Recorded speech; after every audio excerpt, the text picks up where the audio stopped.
so much. All set? Yeah. Okay, imagine you're a space mining professional and you need to identify potential landing sites and mineable locations to plan your long-term investment strategy. How would you do that today? Now imagine that NASA needs to find safe traverses for the astronauts to ride their moon buggies along. Although they could potentially find potential locations, there's no definitive map of lunar routes that serves as a global reference today. I'm Megan Esky and my company is Reliquence. Today I'll be talking about the ESKI system, which is a framework for planetary addresses based on quadrangles and low slope routes. So I'm going to cover a lot of territory, but I do want to just point out this very interesting postcard. So this is a postcard that has been to space and back during the Apollo era. And it was Apollo 15, and they brought up a little rubber stamp, and they canceled the stamp on the moon. And so you see that cancellation in the area where maybe there should be an address. So there is no address right there, and that's what I want to start to talk about. So think about an address on Earth. It has a particular syntax, and that syntax is based on roads and cities and states and zip codes. We don't have anything like that on the moon and Mars. So I wanted to do an address framework that was very intuitive, very clean, very simple. And so what I discovered is that there's a cartographic element called a quadrangle. And quadrangles just define regions on the moon and Mars and Earth. And some of them have names and some of them have numbers. So I just borrowed from the quadrangle and used a very similar syntax. And I'm using the named quadrangles in place of cities and states. I'm using the numbered quadrangles in place of zips. So what you're going to see is a planetary address framework that would be recognizable all over the world. So one of the other things you have to think about when you're charting a system of roads on the moon and Mars is, what should we name these roads? You know, do we want to name them for cartoon characters? What do we want to name the roads? And so rather than coming up with a set of nomenclature guidelines, I went and kind of explored how we name planetary features and how do we name planets and galaxies. And there's an international body called the International Astronomical Union, and this is mostly astronomers who are out there exploring and discovering things and coming up with new names, but they have a very stringent set of nomenclature guidelines. And so what I did is I just took a close look at how they're naming the planetary features, the landforms on the moon and Mars, and just kind of borrowed heavily. I didn't try to come up with a whole new set of nomenclature guidelines. And what I did is I just stopped at 32. I thought, you know what?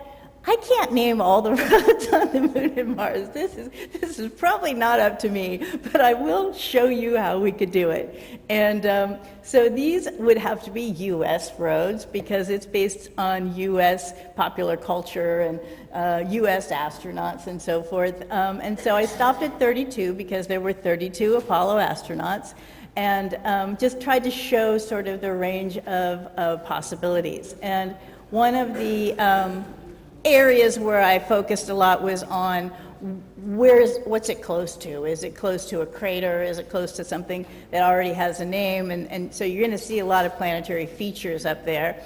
But also you're going to see sci-fi authors, you're going to see astronauts, you'll see fictional characters from sci-fi, and this is all based on how they do things in the IAU.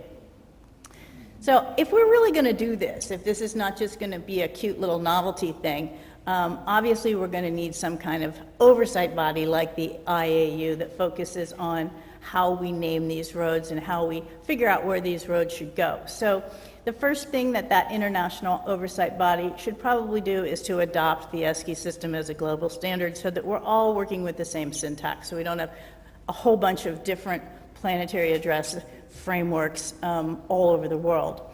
Then we want to define those nomenclature guidelines, and then we would need to coordinate across all the countries who wanted to get involved in charting their roads provisional names. We would need to identify where they want to put their roads and where they want their roads to start and end. And then I started to think about, okay, now let's imagine that we actually agree, and we have an official map on the, that globally we agree this is the map of the lunar and Martian roads. We're going to have to think about making those roads. And I saw a lot of literature out there about paving roads and using microwaves and 3D printing. Thought, oh gosh, if we do that, that's going to take a really long time. And what I found instead is that rover tracks, particularly on the moon, last forever because there's no wind and there's no atmosphere. And the rover tracks are probably sufficient for what we need because these rovers are four-wheel vehicles and they don't really need paved roads. So I came up with this idea of something called a road bot. And a road bot's only goal is to make a road. And the other area that I started to think about was space mining. So there's a big discussion now about how we can get up there and mine some of the natural resources. There's a new law that came out called the Space Act in 2015, and this basically says that commercial entities own the natural resources. So if you go up there and you mine the moon, whether that's water, ice, or something else, you own those resources. And so perhaps this concept of space roads or routes could define unofficial safety zones for the miners. These are our roads, this is where we're going to mine. So I have a long history of working with open source code and open data. I was at NASA Ames Research Center, and I was their web manager and got involved with something called Open Government. So because I like the idea of this becoming sort of a global entity, I thought that open source software might be our best bet. So we're using something called QuantumGIS to map the roads, and we're using public data sets and elevation models that are provided by NASA and USGS, freely available out on the internet. And this just talks about all of the standards that QGIS understands. It's a very robust system, and for our purposes, it was great. So how did I come up with this idea? Well, I was looking at maps of the moon, and I thought, it is really non-intuitive as to where, if I just take a snapshot, it looks like everywhere else. Really, all you're going to see are a lot of craters, and there are not really a lot of distinguishing features on the moon other than maybe an occasional rill or a mountain, but it's mostly craters. And so I kind of got lost up there, and I thought, we're missing some kind of navigation element. What are we missing? And that's when I thought, we're missing roads. We need to start to think about these transport routes. And I found some research that was done by SkyCorps back in 2012, and they charted the low, medium, and high slope routes from the rim of Whipple Crater at the North Lunar Pole to the floor of Peary Crater, and they chose that location because Whipple Crater is in what's known as the peaks of eternal light. So it's always light, so you always be recharging your solar batteries, and and so I thought, well, of these three, which is optimal for what we want to do? And although Route 1 and 2, the high and the medium slope, look shorter, probably you're going to have switchbacks. So I decided that for our purposes, we want to focus on the low slope routes with gradients of 15 degrees or less. And so our first road, I named for those two researchers, I called it Wingo-Epps Circle.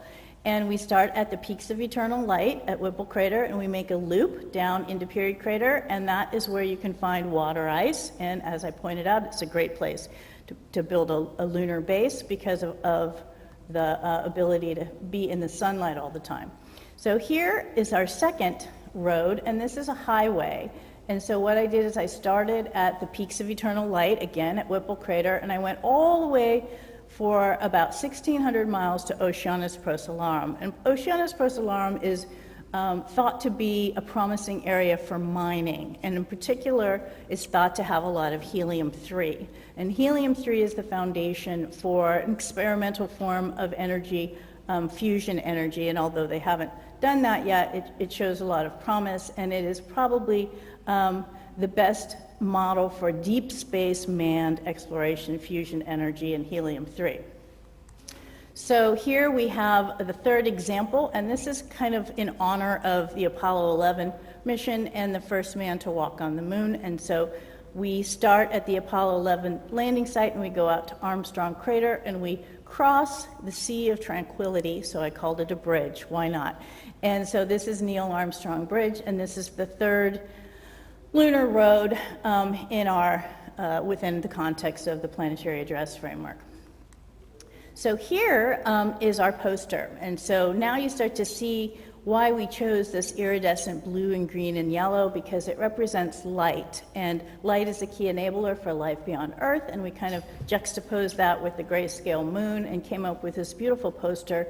Over here on the left you see the definition of the ESCI system, and then you see the names of the roads, and you see the address, and there's a blank space at the top where our clients can put their logos and give these out as promotional giveaways. So this is going back to what I talked about with the fact that really probably for our purposes, rover tracks are sufficient as a road. And this is the Apollo 17 landing site, and these are the Apollo 17 rover tracks. And of course, they don't really go anywhere, they just kind of loop around, but they're still, 50 years later, viewable from space, perfectly adequate as in terms of a track that you can follow. And as I said, I was not able to find anything like the planetary address framework. The only thing I can find in the literature is technology that's used to pave a road, like lasers, microwaves, 3D printers. So I'm not only claiming the first roads in space, but I'm also claiming the definition of something called space robotics, which nobody has talked about up until now. This was my first customer validation. This is the traverses for the Apollo 15 mission. This was the first rover ever up on the moon. And if you note, the longest traverse is a straight line, whereas the other two are loops. And the reason for that is because when they were down there at Spur Crater, Dave Scott and Jim Irwin were over the horizon from the lunar module, so they were disoriented. They didn't know where they were. They just looked around and all they saw was this vast expanse. And so when they rediscovered their rover tracks, they just followed the rover tracks all the way back. And then there's a transcript of sort of a post-mission discussion, and Dave Scott basically says, yes, it's true, there's some good horizon features, and sure, it's true that we have good nav systems on the rover, but you can't beat the old Hansel and Gretel trick. So this was the first time I started to think, you know, they might actually prefer just to be able to do something that feels like Earth, where they're following some kind of trail back to the lunar module or wherever they're trying to go. These are examples of lunar rovers that are manned. The one you see over here on the left, or on the right, is the Apollo lunar rover, and the one you see on the left is an artist rendition for Artemis, for the Artemis mission, where this is actually going to be a dual mode rover, where you're going to have astronauts driving it, and then when there's no astronauts up there, they're going to be able to use that in autonomous mode. And that design actually goes all the way back to Apollo, so it appears that what NASA's doing is kind of picking up where Apollo left off and doing some of the things that they had wanted to do 50 years ago but couldn't. So this idea of a roadbot is based on the idea that we really need to optimize these autonomous rovers for speed. If we're going to do this, we're really going to do this, you know, you're going to be making a lot of roads. And if you have the current autonomous rovers, which are kind of stop and go and collect soil and do this, basically designed for science missions, it's going to take you forever. So I found this great company called GMV that's actually optimizing their autonomous rover for speed, and it goes up about 2 miles per hour. And obviously they're not doing this to make roads, but certainly you could take some of the same ideas and do something that was indeed designed to make rover tracks and roads. And so this is now moving on to Mars. So the moon, as I pointed out, was really mostly about craters and avoiding steep craters, and it's a fairly straightforward mapping exercise. But when you get to Mars, it's much more complex terrain. There's wind, there's canyons, there's all kinds of things you need to think about as you're making your roads. And here we see two examples, and one on the right is something called recurrent slope linea, and what those are, you see faint lines that kind of look like rover tracks, and this is cutting through a canyon. And so if you have a rover, you have to start to think about can the rover get through these narrow entryways in the canyon? And if we were to be charting rover tracks right here, would that get confusing with all the other things that kind of look like rover tracks? And over on the left, you see dust devil tracks. So they have wind on Mars, and they create things that sure look like rover tracks. And that would be a very confusing area to chart some roads. So instead of going there, we went to a place called Tharsis. It's an area on Mars where there are cave candidates viewable from space. They don't know which of them are actual caves, but there are about 1,000 potential caves and cave candidates. And if you think about where we might like to chart our first roads on Mars, we might want to go there because they could form shelter when we do finally get to the manned missions to Mars. And so we just created a loop through these 1,000 plus cave candidates, and I don't have that to show you because we're still working on it, but it's called Tharsis Cave Loop. Our second one on Mars has been charted many, many times by many different people, and that is the traverse that Mark Watney took in the movie The Martian. That actually cuts through 4 quadrangles. It's a very long road, about 2,000 miles, and we aren't doing anything really radically different in terms of how we charted it, but we are doing something different in that we're calling it Mark Watney Highway. The third one starts at Bradbury Landing, and this is an actual traverse. This is something that the Mars Curiosity rover has already done. And so one thing that we can do is we can take historical traverses and we can extend them and make them longer and straighter and easier to navigate, and I'm going to call that one Ray Bradbury Road. So here, this is very interesting. This is the tire treads from the Curiosity rover, and you see that carved in the tire treads is Morse code, and that Morse code spells out JPL. So when this rolls along the surface of Mars, it leaves behind a trail that says JPL, JPL, JPL in Morse code. So we can borrow from that idea and actually have names in the roads that we create with these road bots. So although I'm very heavy on open source and open data, there is some intellectual property.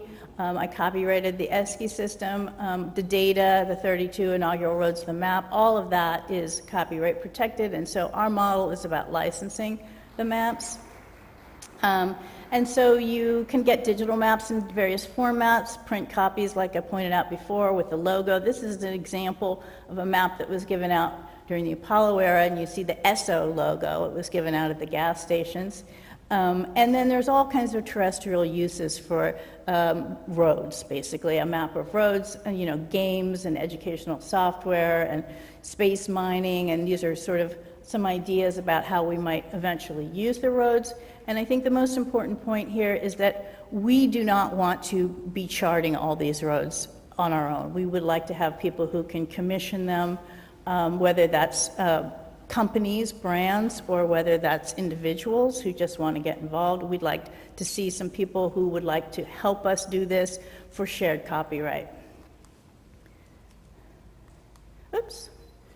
Okay, this is just to say that here's our first example of the poster, and I'm starting to take that around to various art shows and art galleries.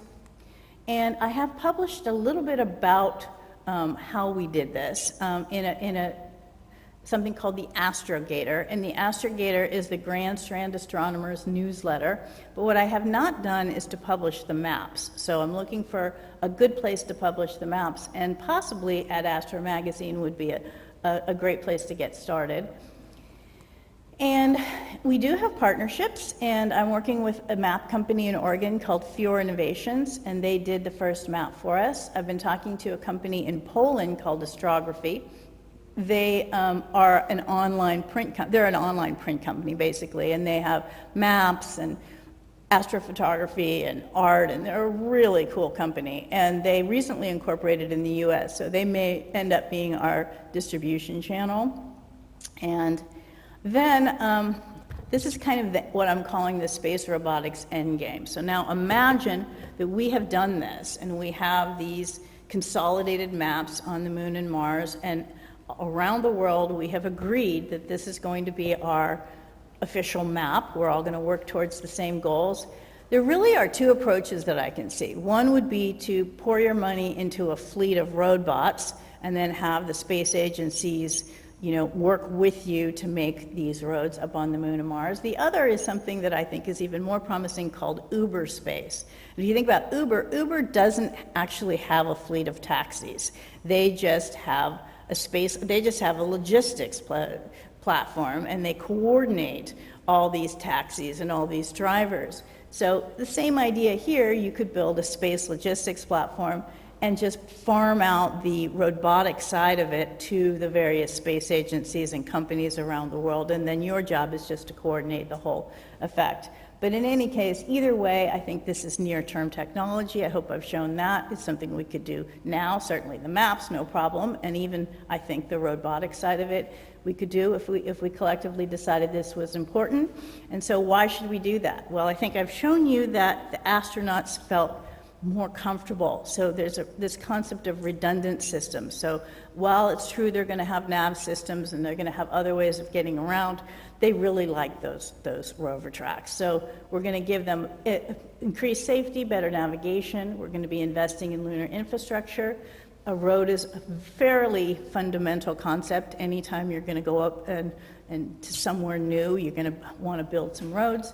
You've got global cooperation, the democratization of space, the benefits go on and on. So I am on the internet. You can find me at Reliquence.com and on a site called Alignable. That's a B2B social networking site. Reliquence is a scalable idea stage startup company. And the idea behind Reliquence is what's called a two-sided marketplace where we match cartographers with brands. And I am currently looking for a co-founder who has experience building two-sided marketplaces. That's a kind of a known thing in the internet world, and ideally has already sold and done this, because it's not apparently the easiest thing in the world to do. I will also be doing a shorter version of this at the Launchpad session, which is kind of like a TED Talk, 7 minutes fast. And I'll be focused a lot more on the startup company and what the startup company is hoping to do. And then I also have these slides if you want them on SlideShare, but I also want to offer you a map. So I brought some inaugural maps here, and feel free to help yourself and take one home. And if you have any questions, I'm available.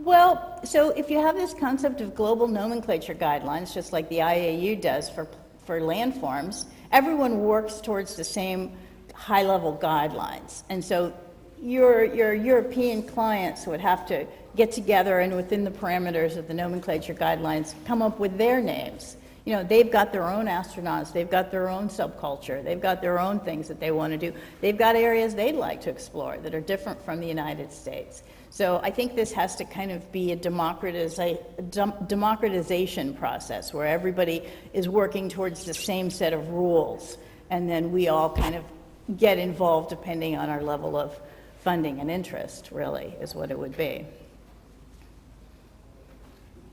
I have a question. Okay. Go ahead. Yeah. Go ahead. I'm just curious about directional markers. Within the roads we have. Oh, right, yeah. The JPL Morse code piece is kind of interesting. I was wondering if the Apollo astronauts had a little arrow over there. Yeah, Oh, this is the direction we were going. Or this is the direction back to the lunar module, right? That's where they're, if they get confused out there, they're going to try to get back to base. So maybe you always have an arrow pointing back to the base or something like that. Yeah, there's lots of room for creativity around how to mark those roads. That's true. It's a good idea, yeah. It's kind of funny, isn't it? Yeah, I like this. Can you look at this? I'll jump in then.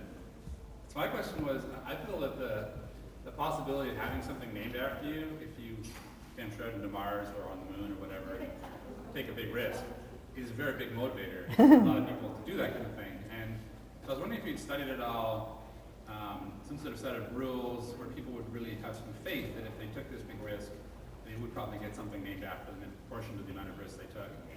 Have you looked at that? Well, okay, so I did look at that, and I started this with the idea that if you were going to invest in some kind of, major investment in space, you could get a road named after you. And it started to get really complicated because now you're going to have a have and have-nots kind of thing. So the people with a lot of funding can name the roads and the people who don't have a lot of funding can't. So instead, I do think that the better model is to stick with nomenclature guidelines that kind of limit what you could name a road. And the question is, are people going to be interested enough to have their own map, right? Their own map with the roads that they have charted and named that aren't named for themselves, right? That are named for an astronaut or named for a lunar feature or something like that. And I think probably just in the interest of credibility and making sure that we're sticking with something that looks a lot like what they're already doing up there with the craters and so forth, that we